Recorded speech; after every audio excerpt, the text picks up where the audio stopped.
So guys, अभी मैं आपसे बात करूँगी congenital anomalies of the respiratory system. So इसमें ये दो जो है वो ज़्यादा इम्पॉर्टेंट है, atelectasis and the collapse. Atelectasis इसको हम दूसरा कहते हैं प्राइमरी एटेलेक्टेसिस एंड कोलैप्स को हम कहते हैं सेकेंडरी एटेलेक्टेसिस। ये दोनों जो टर्म है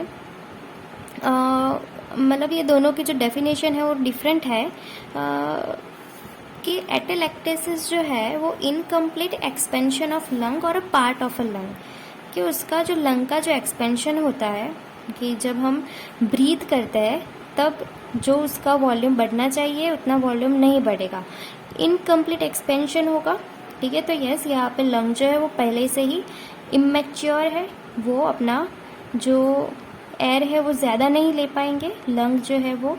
ठीक है, तो वो उसके मेनली वो इन द न्यूबॉर्न बेबी में होता है, जो प्री मैच्योर है, इमेच्योर बेबी है। सो वीक रेस्पिरेटरी एक्शन वहाँ पे होंगी। एंड जो कोलैप्स है मीन्स कि कोलैप्स हो जाना, कि यानी रिडक्शन इन लंग साइज। तो यहाँ पे जो लंग की साइज है वो अपने आप ही रिड्यूस हो रही है।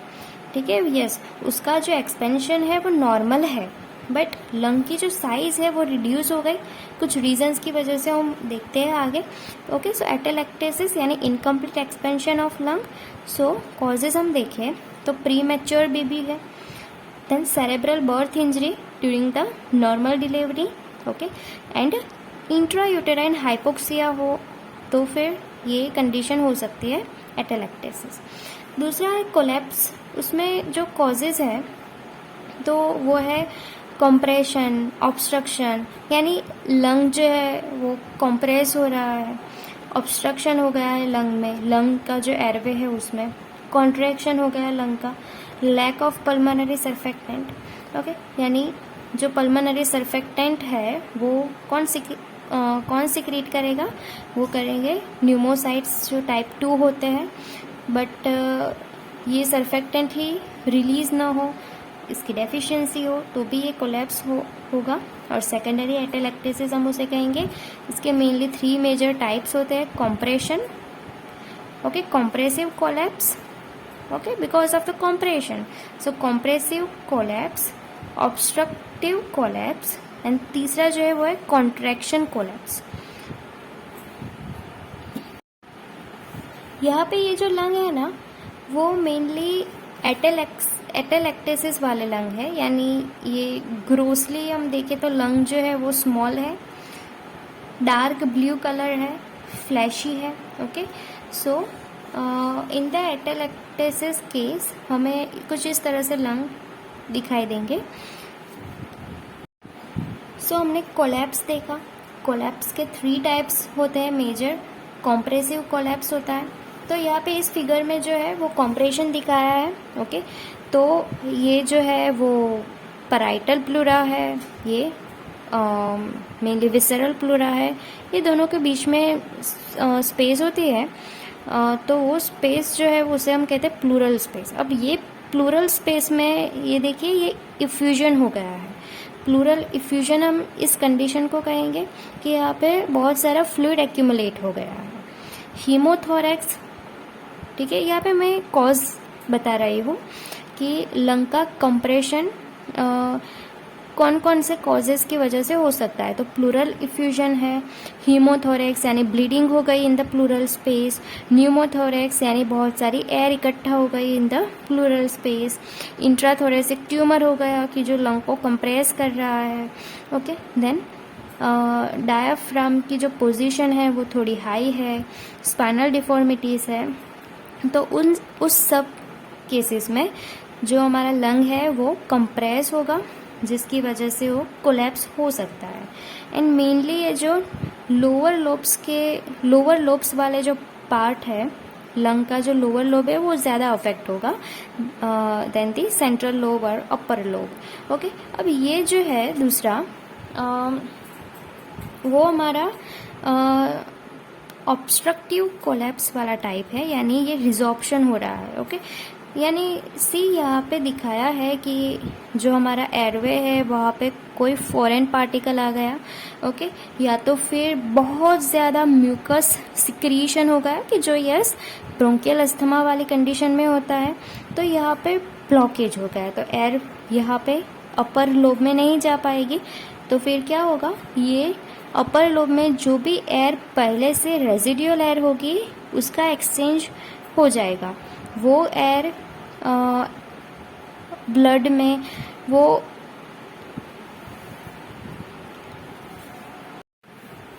तो यहाँ पे जो है वो क्या वैक्यूम क्रिएट होगा, तो ये कोलैप्स हो जाएगा। ये नॉर्मल लंग की पोजीशन दिखाई है, यहाँ पे ये हमारा लंग अपर लोब जो है वो कोलैप्स हो गया है, ओके। तो इसे हम कहेंगे obstructive collapse, absorptive collapse, okay. Then तीसरा जो हमारा टाइप था वो था कॉन्ट्रैक्शन, कि यहाँ पे जो लंग है उसका फाइब्रोसिस इन द लंग हो जाता है, जिसकी वजह से ये जो है हमारा लंग वो कॉन्ट्रैक्ट हो जाएगा, ओके। ये नॉर्मल पोजीशन है, and then contraction of the lung, okay. सो अभी तक हमने देखा एटेलेक्टेसिस एंड कोलैप्स। अभी हम देखेंगे ये पल्मोनरी हाइपोप्लासिया, ये भी एक कंजेनिटल एनोमलीज है caused by abnormalities that compress the lung, okay, कि जो कंप्रेस कर रही हो लंग को in the uterus, okay. So like congenital diaphragmatic hernia है ये वाली कंडीशन, की जो हाइपोप्लासिया यानी क्या कि ये यहाँ पे हमें दिखाया है कि ये जो है हेल्दी बेबी है जिसमें लंग जो है नॉर्मल साइज में है, नॉर्मल वेट में है, but in the baby with the pulmonary hypoplasia यहाँ पे सी लंग की जो साइज है वो डिक्रीज हो गई है, उसका वेट भी डिक्रीज होगा। सो हाइपोप्लासिया, ओके, कि जिसमें लंग की जो साइज है, वॉल्यूम है, वेट है, वो सब डिक्रीज हो गया हो, okay. So pulmonary hypoplasia.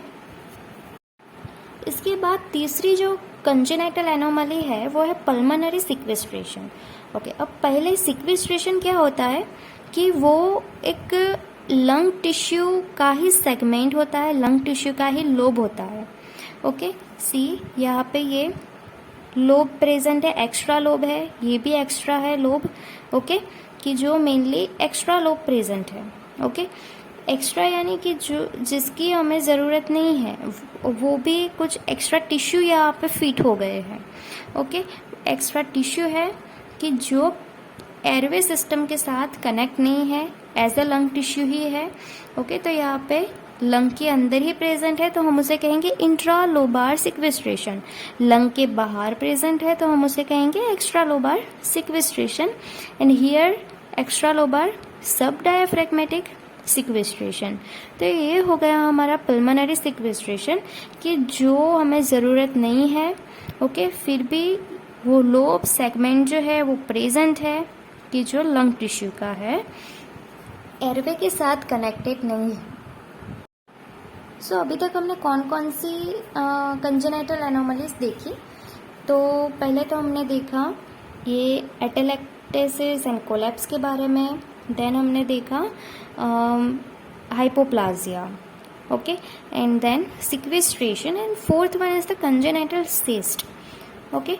So first term is called pneumatocele, okay. अभी न्यूमेटोसेल यानी सिंगल लार्ज सिस्ट पहले से ही प्रेजेंट हो कि जो पूरा लंग को ऑक्यूपाई कर दे, ठीक है, लंग को पूरा ऑक्यूपाई कर दे, तो उसे हम कहेंगे न्यूमेटोसेल।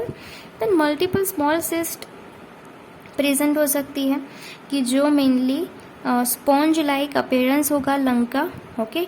वो मार्फन सिंड्रोम जो है वो उसमें ज़्यादातर ये प्रेजेंट हो सकती है, multiple small cyst. Then bronchial cyst जो है वो मेनली अटैच होगी to the trachea, that is bronchial cyst.